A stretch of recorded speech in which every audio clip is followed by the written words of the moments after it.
네, 금요일 부동산 네트워크 본격적으로 출발해 보겠습니다. 자, 먼저 함께 해주실 전문가부터 소개를 해드리겠는데요. 자, UNS 하우징의 신경철 부대표님 나와주셨습니다. 네, 부대표님 안녕하세요. 네, 안녕하세요. 네, 인사 말씀 전해주시죠. 네, 전 UNS 하우징의 신경철 부대표라고 하고요.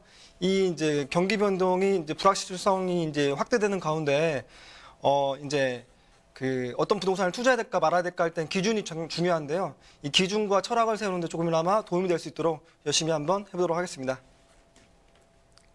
자, 그러면 이제 그 정책을 설명할 때 작년에 우리나라에서 이제 그 기조되었던 정책들을 좀 살펴볼 필요가 있는데요. 자, 그 파리 대책, 그다음 9.13 대책 이런 것들은 규제 일변도의 부동산 정책이었다라고 보시면 이제 맞겠습니다. 조정 대상 지역의 다주택자들에게 향하여 양도세를 이제 중과세를 이제 싱했고요. 장기 보유 특별공제를 배제하는 등, 그다음에 임대주택에 대해서도 근데 다주택자한테 혜택을 주었던 임대주택에 대해서도 양도세 중과를 이제 시작하게 되었고요. 공시가격 형식화에 대한 세금 부담도 가중화되고 있는 이런 것들이 이제 이제 부동산 시책이라고 보면 되겠습니다. 그런데 이런 가운데서 내 투자자라면 내가 현재 이제 부동산을 보유하고 있는데 이것들을 이제 팔아야 되는가 아니면 계속 보유해야 되는가? 나는 이제 이제 은퇴를 앞두고 이제 그 수익형 부동산에 투자를 하고 싶은데 작년에 부동산 가격이 많이 올랐단 말이에요. 그랬을 때 자, 이게 지금 내가 지금 투자를 하게 되면 이거 꼭지 잡는 것은 아닌가라는 염려들이 많이 있을 것 같아요. 자, 이런 가운데서 이제 나만의 이제 투자 철학을 세우는 게 중요한데 내가 이제 그 어떤 부동산을 살까 팔까 막 이런 것들을 고민하기 이전에 이제 어떤 부동산을 이제 사야 되는가라는 얘기보다 더 중요한 것들은 어떤 부동산에 투자를 하는 것은 좀 더 신중할 필요가 있을까 이런 것들을 고민하는 게 사실은 더 중요할 것 같습니다. 부동산은 장기 투자고 거래 금액이 굉장히 큽니다. 그렇기 때문에 투자하지 말아야 될 곳에 자칫 투자를 하게 되면 내 돈과 시간들을 많이 손해볼 수 있는 경우가 생길 수 있겠는데요. 이런 것들을 고려해봐서 오늘은 투자에 신중할 필요가 있는 이런 부동산에 대해서 한번 살펴보는 시간을 갖도록 하겠습니다. 먼저 상가 투자에 대해서 한번 생각을 해볼게요. 상가 투자는 이제 월세를 받기에 많이 적합한 상품이라고 많이들 이제 생각하고 있는데요. 이 상가 투자는요. 이제 장기적인 트렌드를 봤을 때 정말 좋을 수 있을까 이런 것들은 정말 고민해 볼 필요가 있을 것 같습니다. 자, 이 이제 시청자층들을 보면은 주부들 40, 50대, 60대 이런 이제 주부들이 이 이제 프로그램을 많이 시청할 수 있을 것 같아요. 그런데 내가 어떻게 이제 쇼핑을 하고 소비를 하는가에 대한 트렌드를 한번 살펴보시면 좋을 것 같아요. 예전에는 집 앞에 있는 상가에 가서 물건을 사고 팔고 뭐 이런 것들을 많이 했었는데 요즘은요 그렇지 않아요.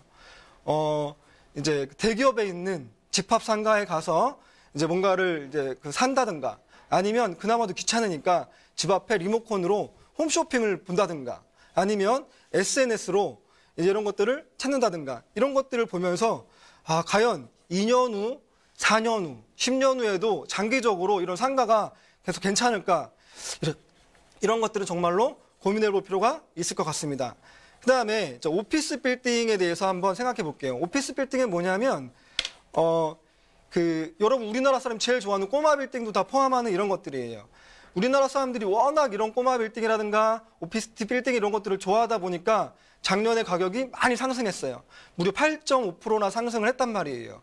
그런데 자, 가격은 많이 상승했는데 그에 따라서 임대료도 같이 상승했으면 정말 좋을 텐데 이 오피스 빌딩이라는 것들은 임대료는 그대로 있는데 가격만 많이 상승했기 때문에 다시 말하면 수익률이 급격하게 많이 하락했다라는 것들을 알 수 있어요.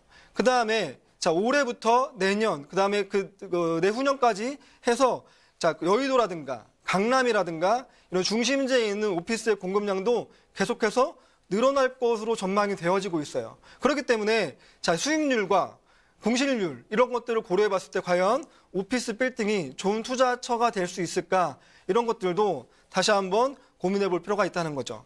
그 다음에 자, 지방과 수도권에 있는 대형 평수 아파트에 대해서 자, 내가 만약 보유를 하고 있다면 매각을 한번 고려해 보셔야 될 것 같고요. 새롭게 투자를 하고 싶다라고 했을 때도 이건 좀 이렇게 신중하게 접근할 필요가 있겠다라는 생각이 아마 듭니다. 왜냐하면 자, 수도권에 있는 많은 아파트들이 이미 30평대 아파트와 40평대 아파트를 비교했을 때 40평대 아파트보다 30평대 아파트가 더 비싼 이런 현상이 일어나고 있어요. 현재도.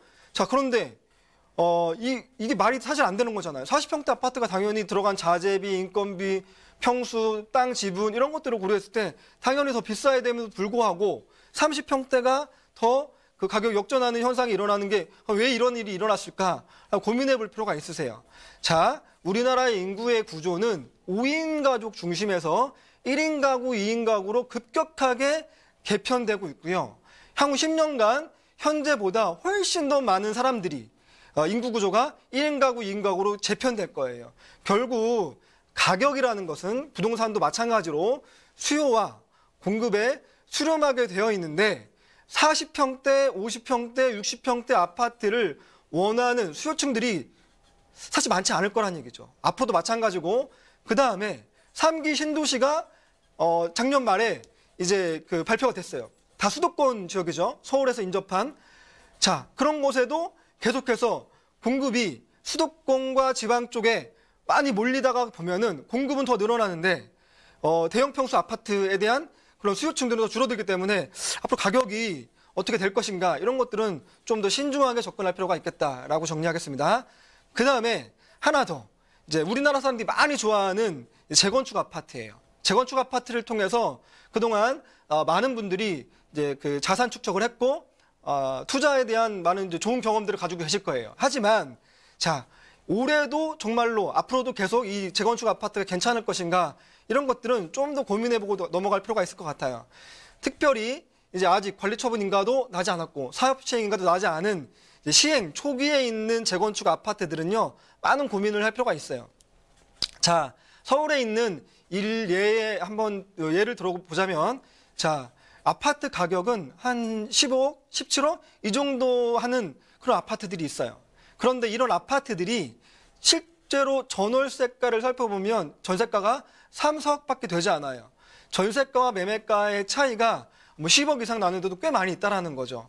그런데 이렇게 됐을 때는 장기적으로 봤을 때 나의 돈과 시간이 많이 묶일 수 있다라는 것들을 이제 알고 투자를 접근하셔야 될 것 같고 그 다음에 올해부터 정부가 발표한 내용이 있어요. 뭐냐하면 이제 공시 가격을 현실화하겠다라고 했어요.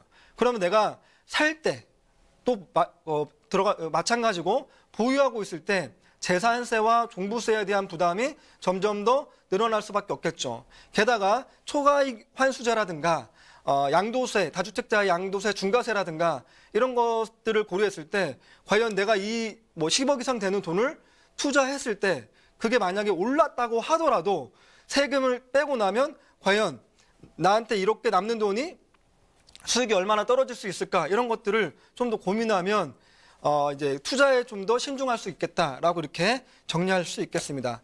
그러면 도대체 뭘 사라는 거야? 상가도 안 된다 그러고 오피스 빌딩도 사실 이제 수익이 떨어진다 그러고 그 다음에 우리가 좋아하는 대형 아파트 그 다음에 재건축 아파트 이런 것들도 투자에 대해서 좀 더 신중하게 접근해라 라고 한다면 뭘 투자하면 되겠까라고 생각했을 때 말씀드렸다시피 우리나라의 트렌드를 따라가는 게 굉장히 중요합니다.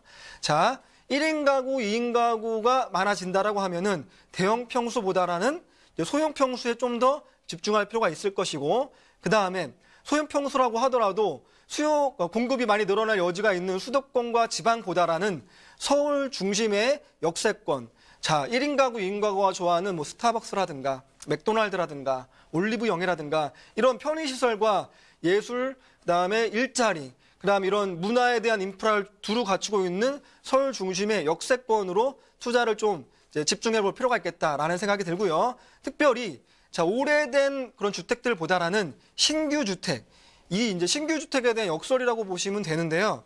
신규 주택이 오히려 자, 전월세 가격이 높기 때문에 내가 실제로 들어가는 투자금은 또 적을 수 있겠다라는 것들을 고려하셔야 되고 그 다음에 우리나라 건축법이 굉장히 많이 발달했어요.